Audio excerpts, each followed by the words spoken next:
Hello friends, welcome to my channel. கோலம் வந்துட்டு எப்படி போடணும் அப்படிங்கிறது பிகினர்ஸ்க்காக நான் ஒரு சில டிப்ஸ் கொடுக்குறேன். அதாவது கோலம் போடுறது வந்து கஷ்டம்னு நினைக்காதீங்க. அது ரொம்ப ரொம்ப ஈஸி தான். நான் கொடுக்குற டிப்ஸை கண்டிப்பாக ஃபாலோ பண்ணி பாருங்கள். உங்களுக்கு ஈஸியாக இருக்கும். நம்ம ட்ரை பண்ணால் வராத விஷயம் எதுவுமே கிடையாது. கண்டிப்பாக எதாக இருந்தாலும் நம்மளால் பண்ண முடியும். ஓகேங்களா?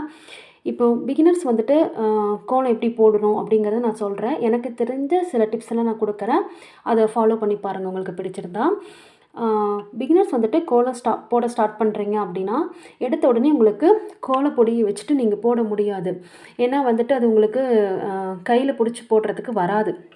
ஓகேங்களா? ஃபார் எக்ஸாம்பிள் இப்போ பூ கட்டுறீங்க அப்படின்னா, எடுத்த உடனேயுமே பூ உங்களால் கட்ட முடியாது.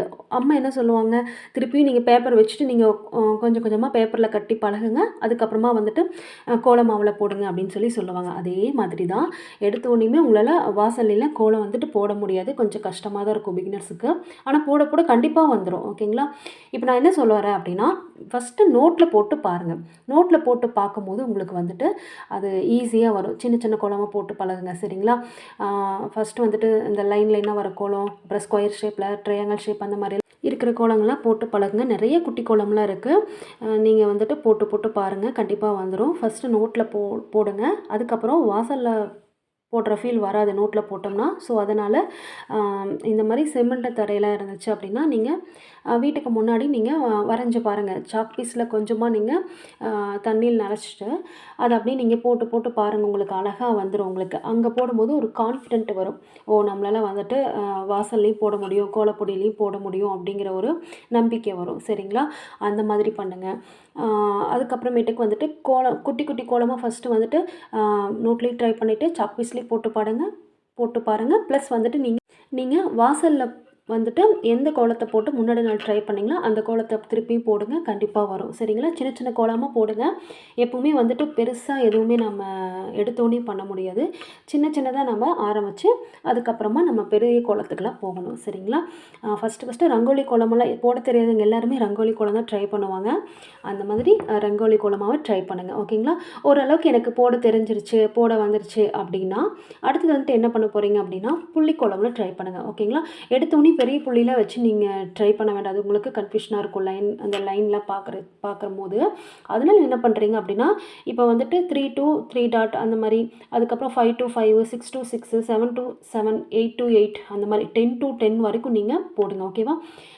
கோலம் வந்துட்டு ஃபஸ்ட்டு நேர்புள்ளியில் நீங்கள் ட்ரை பண்ணுறது வந்துட்டு உங்களுக்கு ரொம்ப பெஸ்ட்டாக இருக்கும். ஏன்னா அது நேர்புள்ளிங்கும் போது உங்களுக்கு வந்துட்டு கன்ஃபியூஷன் ஆகாது. ஓகேவா? நீங்கள் வந்துட்டு அந்த மிடில் டாட்டுன்னு சொல்லுவாங்க இல்லையா? நேர்புள்ளி அப்படிங்கிறது ஸ்ட்ரைட் டாட்டு, மிடில் டாட் அப்படிங்கிறது சந்து புள்ளி. ஓகேவா? புள்ளியோட டைப்ஸ் நான் உங்களுக்கு லாஸ்ட்டாக நான் சொல்லிடுறேன். ஓகேவா? மிடில் டாட் வச்சுட்டு நீங்கள் போடும்போது உங்களுக்கு கொஞ்சம் கன்ஃபியூஷனாக இருக்கும். ஓகேவா? அதனால் நேர்புள்ளி 10 வரைக்கும் வச்சு அந்த 10க்கு 10, அதாவது 10 ஸ்டார் 10 அது வரைக்கும் நீங்கள் வந்துட்டு போடுங்க. ஓகேங்களா? அதுக்கப்புறம் அதுவும் வாசல்லையும் போடுங்க. அதே மாதிரி குட்டி குட்டி கோலத்துக்கே நீங்கள் வந்துட்டு கலர் கொடுக்க ஆரம்பிக்கணும். ஏன்னா இப்போ வந்துட்டு பண்டிகை நாட்களில் வந்துட்டு திடீர்னு நம்ம கலர் பொடி பிடிச்சிட்டு இல்லை கோலப்பொடி பிடிச்சிட்டு நம்ம போடும்போது ரொம்ப கஷ்டமாக இருக்கும். நீங்கள் டெய்லி நீங்கள் சாக் பீஸ்லேயே வரைஞ்சிட்டு நீங்கள் ஸ்டிக்கர் வாங்கி ஒட்டிட்டு பண்டிகை நாட்களில் ஏதோ ஒரு நாள் போட்டுக்கலாம் அப்படின்ட்டு விட்டிங்கன்னா கண்டிப்பாக நல்லா போடுறவங்களுக்கே கஷ்டமாக இருக்கும் போடுறதுக்கு. சரிங்களா? பேக் பெயின் வரும், குனிஞ்சு நிமிர்ந்து போடுறது கஷ்டமாக இருக்கும். அதனால் டெய்லியுமே நீங்கள் வந்துட்டு அந்த வேலையை நீங்கள் உடம்புக்கு பழக்கப்படுத்திட்டீங்க அப்படின்னா உடம்பு வந்துட்டு அதை அக்செப்ட் பண்ணும். கண்டிப்பாக நம்மளால் வந்துட்டு டெய்லியுமே போட முடியும். பண்டிகை நாட்களில் பெரிய கோலமாக போடுறதுக்கு கூட நம்மளால் முடியும். சரிங்களா? சின்ன சின்ன கோலத்துக்கே வந்துட்டு பிகினர்ஸ் கலர் கொடுக்க ஆரம்பிங்க. என்னால் டெய்லியுமே கொடுக்க முடியாதுங்க அப்படின்னா கூட வாரத்தில் ஒரு நாளாவது கொடுங்க. ஓகேங்களா? ஆனால் டெய்லியுமே குட்டி கோலமாவது நீங்கள் போடணும். சரிங்களா? அதே மாதிரி வாரத்தில் 2 தடவை இல்லாட்டி 3 தடவையாவது நீங்கள் பெரிய கோலம் போடுங்க. ஏன்னா வந்துட்டு பண்டிகை நாட்களில் நம்ம எப்போவுமே பெரிய கோலமாக போடணும் அப்படின்னு சொல்லிட்டு நினைப்போம். சரிங்களா? அந்த பெரிய கோலமாக நம்ம போடுறதுக்கு வந்துட்டு நம்ம அப்பப்போ நம்ம பெரிய கோலத்தை நம்ம வாசலில் போட்டால் தான் நமக்கு பண்டிகை நாட்களில் ஈஸியாக வரும், சீக்கிரமாக போட முடியும். ஓகேங்களா? அதே மாதிரி கலர்ஸ்லாம் கொடுக்கும்போது வந்துட்டு நல்லா நீட்டாக கொடுக்கணும்னு நினைப்போம் இல்லைங்களா? அதுக்கெல்லாம் வந்துட்டு நீங்கள் பிகினர்ஸ் வந்து என்ன பண்ணுறீங்க அப்படின்னா, பொடியெல்லாம் வாங்கிட்டு நல்லா வெயிலில் காய வச்சுட்டு அதை என்ன பண்ணுறீங்க அப்படின்னா காஞ்சிரும் பொடி நல்லா. சரிங்களா? அதுக்கப்புறமா நீங்கள் வந்துட்டு கலர் கொடுக்க ஆரம்பிங்க. நல்லா அழகாக வரும் கலர் உங்களுக்கு. ஓகேங்களா? அதே மாதிரி நீங்கள் கலர் கொடுக்குறதுலேயும் வந்துட்டு என்ன பண்ணணும் அப்படின்னா, கொடுக்கும்போதே வந்துட்டு நீங்கள் அந்த நம்ம அவுட்லைன் போட்டிருப்போம் இல்லையா, ஃபஸ்ட்டு ஒயிட் கலர் கோலப்பொடி யூஸ் பண்ணி போட்டிருப்போம் இல்லையா, அதெல்லாம் மறைக்கிற மாதிரி போட்டு பழகாதீங்க ஃபஸ்ட்டே.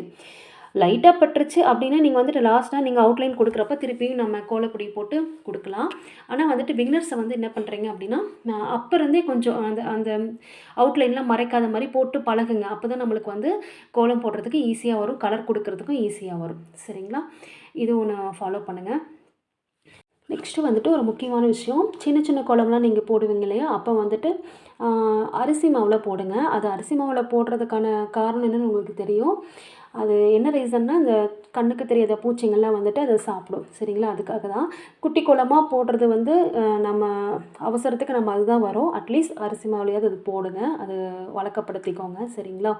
அதுக்கப்புறம் வந்துட்டு நம்ம பெரிய கோலம் வந்துட்டு எப்போ போட ஸ்டார்ட் பண்ணணும் அப்படின்னா, சின்ன கோலத்தில் நீங்கள் முடிச்சிட்டிங்க. ஓகேவா? அதுக்கு அடுத்தது ஸ்ட்ரைட் டாட்டை நான் சொல்லியிருக்கேன் இல்லையா, அதெல்லாம் முடிச்சுட்டு அதுக்கப்புறம் சந்து புள்ளின்னு சொல்லுவாங்க, மிடில் டாட்டு, அதை வச்சுட்டு நீங்கள் கொஞ்சம் கொஞ்சமாக போட ஆரம்பிங்க. உங்களுக்கு ஈஸியாக கோலம் போடுறதுக்கு வரும். ஓகேங்களா?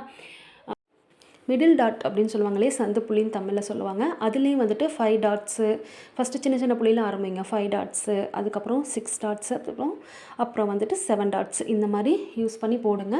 ஃபஸ்ட்டு வந்துட்டு நோட்டில் போடுங்க, 2வது சாக் பீஸில் யூஸ் பண்ணி பாருங்கள், 3வது வந்துட்டு வாசலில் போடுங்க. பிகினர்ஸ் எல்லாருமே அடுத்த நாள் போட போகிற கோலத்தை வந்துட்டு நீங்கள் முன்னாடி நாளே வந்துட்டு வரைஞ்சி பாருங்கள், போட்டு பாருங்கள். அதுக்கப்புறம் நீங்கள் அடுத்த நாள் வாசலில் போடுங்க, ஈஸியாக வந்துடும். சரிங்களா? இப்போ கோலத்துக்கு வந்துட்டு புள்ளிலாம் வைப்போம். அந்த புள்ளியோட நேம்லாம் என்னங்கிறத நான் உங்களுக்கு தெளிவாக சொல்லிடுறேன்.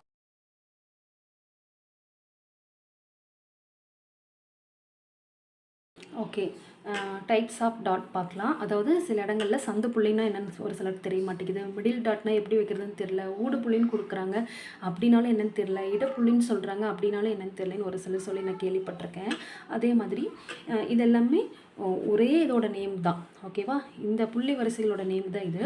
பாருங்கள், சந்து புள்ளினா இப்போ வந்துட்டு நான் 5 டாட் வச்சுருக்கேன்னா அந்த 2 புள்ளிக்கும் சென்டரில் ஒரு புள்ளி வைப்போம். உங்களுக்கு தெரியும் நினைக்கிது, சென்டரில் ஒரு புள்ளி வைக்கணும். இந்த 2 புள்ளிக்கும் சென்டரில், இந்த 2 புள்ளிக்கும் சென்டரில், இந்த 2 புள்ளிக்கும் சென்டரில். இதுதான் வந்துட்டு சந்தில் வைக்கிற புள்ளி, இல்லாட்டி இடையில வைக்கிற புள்ளி, இல்லாட்டி ஊடு புள்ளி, இந்த மாதிரி சொல்லுவாங்க. சரிங்களா? இங்கிலீஷில் வந்துட்டு மிடில் டாட் அந்த மாதிரி சொல்லுவாங்க. ஓகேவா? பிகினர்ஸ்க்காக மட்டும்தான் நான் இது சொல்கிறேன்.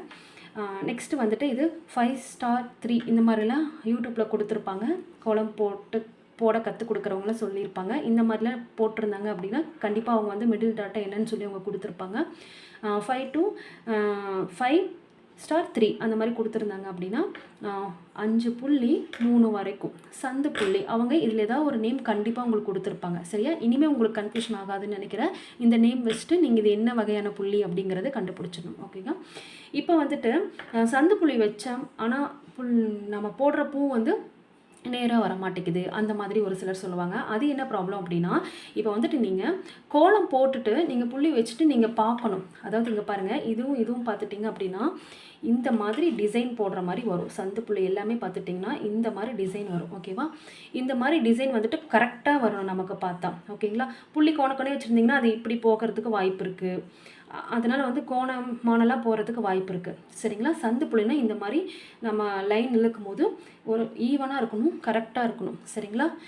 இந்த மாதிரி நீங்கள் செக் பண்ணிக்கணும். 2வது வந்துட்டு வேறு எந்த மாதிரி செக் பண்ணலான்னா, இப்போ நீங்கள் இடையில இங்கே பாருங்கள், இப்படி பார்த்துட்டு இப்படி நீங்கள் சென்டரில் வச்சுருக்கீங்களா அப்படின்ட்டு பார்க்கலாம். அதே மாதிரி இந்த சைடு புள்ளி வைக்கும் போது இதுக்கு ஸ்ட்ரைட்டாக பார்க்கணும்.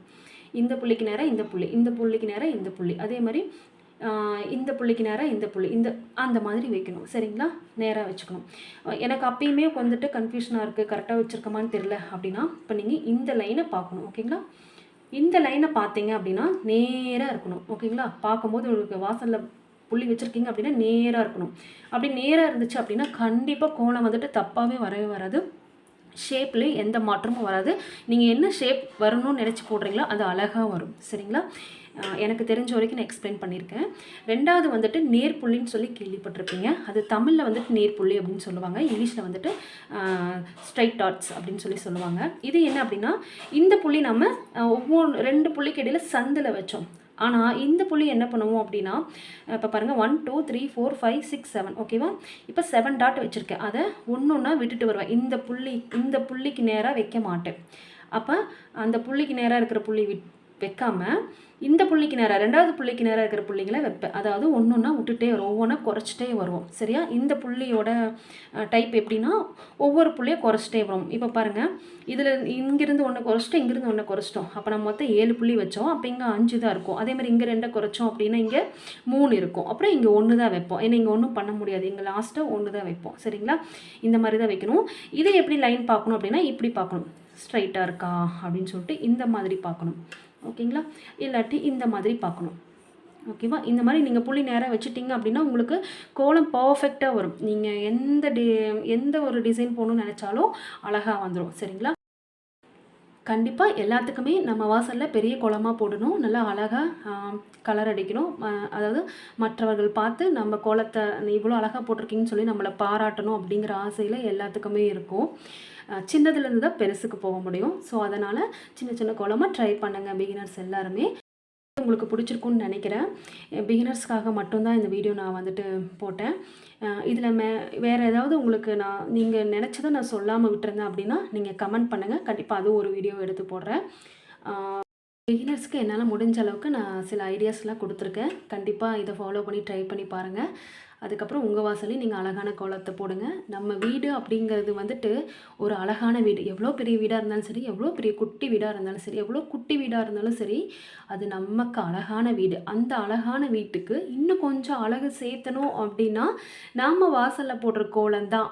அந்த கோலம் அந்த வீட்டை இன்னும் கொஞ்சம் அழகாகவும் மங்களகரமாகவும் காட்டும். அதனால் கண்டிப்பாக ஒவ்வொருத்தரோட வீட்டு வாசல்லையும் கோலம் போடுங்க. மறக்காமல் என்னோடய சேனலுக்கு சப்ஸ்கிரைப் பண்ணிடுங்க. Thank you so much.